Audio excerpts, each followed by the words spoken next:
Everyone, welcome to our channel Students Life. आज इस video में हम क्लास 12 का फिजिक्स स्टार्ट करने वाले हैं और इस क्लास 12 के फिजिक्स में हम यूनिट फर्स्ट स्थिर वैद्युतिकी जो है इलेक्ट्रोस्टैटिक्स, इसका फर्स्ट लेसन है विद्युत आवेश तथा क्षेत्र इलेक्ट्रिक चार्ज एंड फील्ड। ये हम चैप्टर स्टार्ट करने वाले हैं। तो और इस चैप्टर की सबसे पहली पॉइंट हम समझेंगे कि आवेश क्या है, चार्ज क्या होता है। चार्ज के बारे में समझेंगे। तो चलिए इसे स्टार्ट करते हैं। जैसे एग्जांपल के लिए हम समझाएंगे पहले कि आवेश किसे कहते हैं। जैसे बचपन में हम आपने कोई भी एक गेम खेले होंगे कि जैसे हम अपने सूखे बालों से कंघी को रगड़ते और फिर उसको या फिर किसी पेन को अगर सूखे बालों से रगड़ कर और उसके बाद हम छोटे छोटे कागज़ के टुकड़ों के पास ले जाते थे, तो उन कागज़ के टुकड़ों में कुछ हलचल सी हो जाती थी और वे मतलब कंघी या फिर पेन की तरफ ऐसे आकर्षित होने लगते थे। और तो इसी जो आकर्षक का गुण, जैसे रगड़ने पर जो आकर्षक का गुण उसमें उत्पन्न हो जा रहा है, जो आ जा रहा है, उसको ही हम आवेश बोलते हैं। यानी कि आवेश को हम डिफाइन कैसे करेंगे कि किसी वस्तु का वह गुण जिसके द्वारा किसी दूसरे वस्तु को वह अपनी ओर आकर्षित या अथवा प्रतिकर्षित करता है, तो इस गुण को हम आवेश बोलते हैं। तो और एक और डिफिनीशन ऐसे भी इसको डिफाइन कर सकते हैं कि किसी वस्तु का वह गुण जिससे उसमें विद्युत अथवा चुंबकीय प्रभाव का घटना घटित होती है, उसे हम आवेश बोलते हैं। तो ये आवेश की डिफिनीशन हुई। यानी कि जो जैसे पेन को जब हम बाल से रगड़ ऐसे नॉर्मली वैसे ही पेन को ले जाएंगे तो कुछ नहीं होगा। कागज़ के टुकड़ों के पास अगर ले जाते हैं ऐसे पेन को तो कुछ नहीं होगा, लेकिन अगर उसे हम अपने बालों में रगड़ते हैं और फिर ले जाते हैं उसके पास, तो उसमें ये जो क्वालिटी आ जाती है कि वो कागज़ के टुकड़ों को अपनी ओर आकर्षित करें। तो जो ये क्वालिटी है आकर्षण का कि वो कागज़ के टुकड़ों को अपनी ओर आकर्षित कर रहा है, तो इस गुण को हम वो आवेश बोलते हैं। तो आवेश का डेफिनेशन कि किसी वस्तु का वह गुण जिसके कारण उसमें विद्युत अथवा चुंबकीय प्रभाव की घटना घटित होती है, उसे हम आवेश या फिर चार्ज बोलते हैं।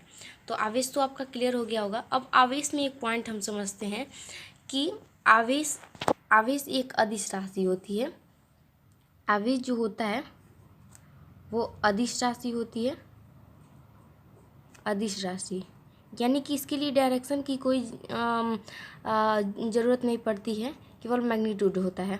और दूसरा ये समझिए कि इसे क्यू से रिप्रेजेंट करते हैं, या फिर स्मॉल क्यू भी हो सकता है, कैपिटल क्यू भी हो सकता है। अब तीसरा पॉइंट इसके यूनिट के बारे में हम पढ़ेंगे कि यूनिट इसके क्या होते हैं, मात्रक। तो मात्रक इसके बहुत सारे मात्रक होते हैं जो हम आज आपको बताएंगे। पहला मात्रक होता है, जैसे आपने क्लास 10 में पढ़ा होगा कि i equal to q upon t होता है।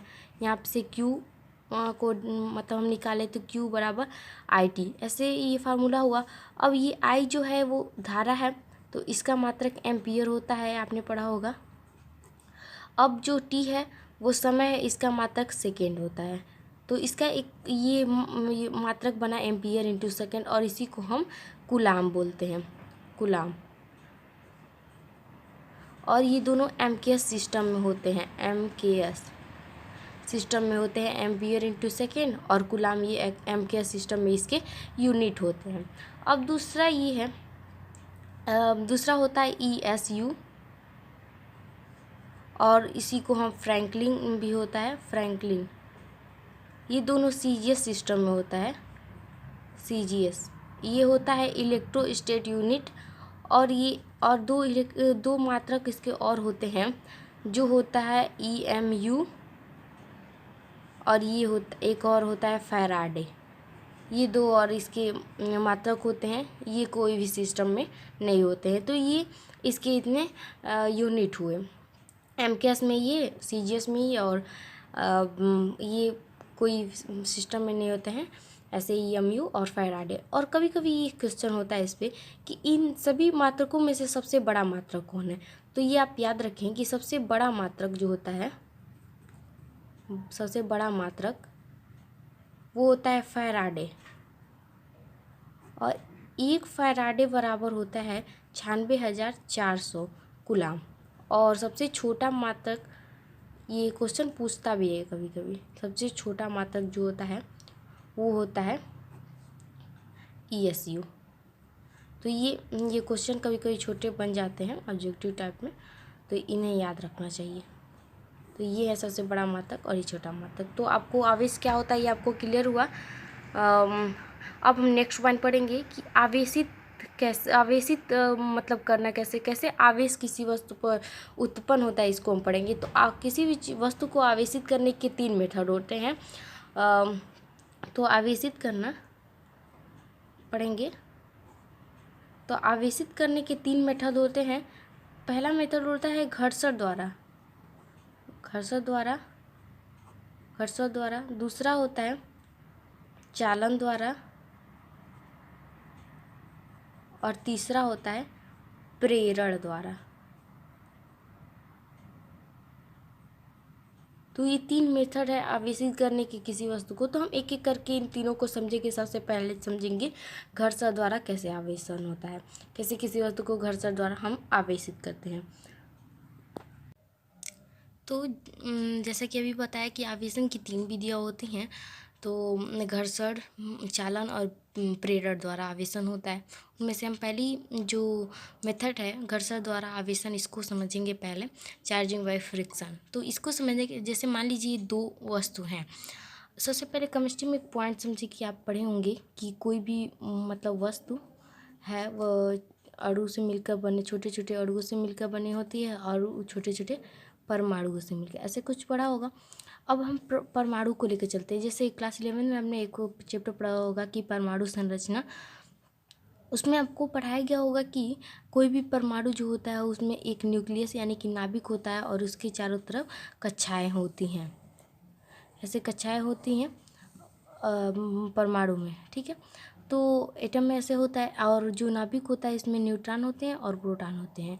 ये न्यूक्लियस में होते हैं। जो न्यूट्रॉन होते हैं ये तो न्यूट्रल होता है, उदासीन कण है। ये जो न्यूट्रॉन है इस पर आवेश नहीं होता है, कोई आवेश नहीं होता है, ये उदासीन होता है। और जो प्रोटॉन होते हैं ये धनावेशित कण है, इस पर पॉजिटिव चार्ज होता है, जो कि न्यूक्लियस में होते हैं, नाभिक में होते हैं ये। तो ये नाभिक में होते हैं, ऐसा आपको पता है। और जो इलेक्ट्रॉन होते हैं इसके चारों तरफ ऐसे कक्षाओं में चक्कर लगाते रहते हैं। तो ये, और जो इलेक्ट्रॉन होते हैं उस पर ऋण आवेश होता है, निगेटिव चार्ज होता है। इलेक्ट्रॉन इन कक्षाओं में ऐसे चक्कर लगाते हैं। अब हम समझेंगे कि जैसे ये भी जो वस्तु है इसमें भी एक नाभिक होगा, कक्षाएं होंगी। इसमें भी नाभिक में न्यूट्रॉन होंगे, प्रोटॉन होंगे। इसमें भी नाभिक होगा, कक्षाएं होंगी। और नाभिक में न्यूट्रॉन होंगे, प्रोटॉन होंगे। कक्षाओं में इलेक्ट्रॉन ऐसे होंगे, चक्कर लगा रहे होंगे। इसमें भी ऐसे होगा। अब हम क्या करेंगे कि जैसे मान लीजिए इसमें ये इलेक्ट्रॉन जो है, अब घर्षण द्वारा आवेशन कैसे होता है इसको हम समझें। तो जैसे ये 2 वस्तु हैं, जब इसको हम आपस में लेकर ऐसे, मान लीजिए कि आपस में लेकर ये दोनों वस्तु को ऐसे रगड़ते हैं, तो हम कुछ अपनी एनर्जी वेस्ट करेंगे। अब एनर्जी वेस्ट करेंगे तो जो ये बाहरी परमाणु के बाहरी कक्षा की जो इलेक्ट्रॉनें हैं ये जो हमारी एनर्जी को ले लेते हैं। और जब इलेक्ट्रॉनों में एनर्जी जाती है तो वे इलेक्ट्रॉन एक वस्तु से, मतलब एक परमाणु से दूसरे परमाणु में उछलने लगते हैं, एक वस्तु से दूसरे वस्तु की तरफ जाता है। जनरली हम परमाणु में समझें तो जो परमाणु होता है, कोई भी एटम होता है, उसमें जितना धन आवेश यानी कि पॉजिटिव चार्ज होता है उतना निगेटिव चार्ज होता है। यानी कि मतलब कोई भी परमाणु में जितने नंबर ऑफ इलेक्ट्रॉनों की संख्या बराबर होती है नंबर ऑफ प्रोटॉनों की संख्या की। हम जनरली जो परमाणु एटम होता है उसमें ऐसे ही होता है। यानी कि जो इलेक्ट्रॉन है वो ऋणावेश है, निगेटिव होता है, और ये पॉजिटिव। यानी कि किसी परमाणु में जितने निगेटिव चार्ज होते हैं उतने ही पॉजिटिव चार्ज होते हैं। और इसी की वजह से इस पे जो कुल आवेश होता है वो 0 होता है। और इसीलिए कहा जाता है कि कोई भी परमाणु विद्युत उदासीन होता है। अब ये जो क्या बोलते हैं, ये जो मतलब आवेश 0 है यानी कि विद्युत उदासीन है, इसका मतलब ये नहीं कि जो परमाणु है वो उस पर कोई चार्ज नहीं है, चार्ज है। मतलब दोनों आवेश समान हैं, विपरीत हैं, यानी कि जितना धन आवेश है उतना ऋण आवेश है, इसलिए इस पर कुल आवेश 0 है, इसलिए परमाणु को विद्युत उदासीन कहा जाता है। तो मान लीजिए ये वस्तु है, इसमें 12 इलेक्ट्रॉन है और 12 प्रोटॉन भी होंगे, इसमें 10 इलेक्ट्रॉन है और 10 प्रोटॉन भी होंगे, से होगा। अब मान लीजिए जब हम दोनों वस्तुओं को आपस में रगड़ते हैं तो मान लीजिए जो ऊर्जा हमारी वेस्ट हुई उससे ये वस्तु में से इस वस्तु में 2 इलेक्ट्रॉन चले जाते हैं। अब क्या होगा, इसमें 10 इलेक्ट्रॉन बचेंगे और 12 प्रोटॉन होंगे, इसमें 12 इलेक्ट्रॉन होंगे और 10 प्रोटॉन होंगे।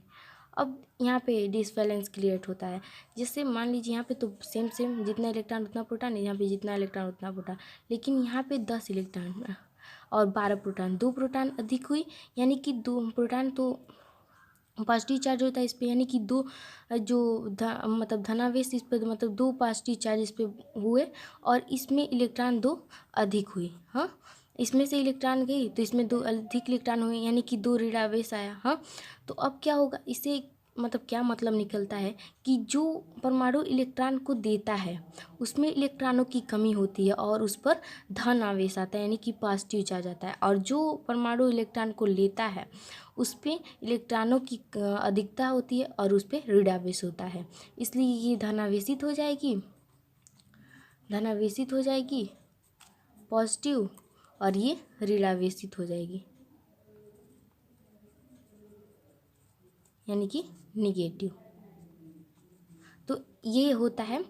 तो इस पे आवेश आ गया कि नहीं, इस पे 2 धन आवेश आ गया और इस पे 2 माइनस आवेश आ गया, माइनस आवेश आ गया, यानी कि इस पे इलेक्ट्रॉन की कमी हुई, यानी कि धन आवेश, जिसमें इलेक्ट्रॉन जाता है जो लेता है उस पर ऋण आवेश आता है। तो ये घर्षण द्वारा क्या हुआ, घर्षण द्वारा आवेशन हुआ किसी वस्तु को। तो कैसे इसको हम डिफाइन करते, जब किसी 2 वस्तु को हम आपस में रगड़ते हैं तो हमारे द्वारा जो ऊर्जा वेस्ट होती है, जो हमारे द्वारा ऊर्जा लगती है, वो बारीक कक्षा के इलेक्ट्रॉन ले लेते हैं और वो एक वस्तु से दूसरे वस्तु में जाते हैं, उछलते हैं, और जिस वस्तु से इलेक्ट्रॉन निकलते हैं उसमें इलेक्ट्रॉन की कमी होती है और उस पर धनावेश आता है, और जिस वस्तु में इलेक्ट्रॉन जाते हैं उस पर इलेक्ट्रॉन की अधिकता होती है और उसमें ऋणावेश आता है। तो इसे ही हम घर्षण द्वारा आवेशन कहते हैं।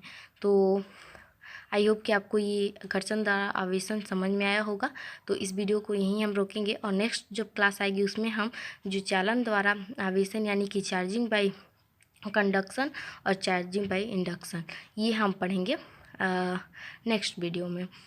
तो इस वीडियो में इतना ही, आप वीडियो को अच्छे से देखें, और अब तो हमने क्लास 12 का भी फिजिक्स स्टार्ट कर दिया है, तो ऐसे ही आप चैनल को सपोर्ट करें और अधिक से अधिक शेयर करें। So thanks for watching.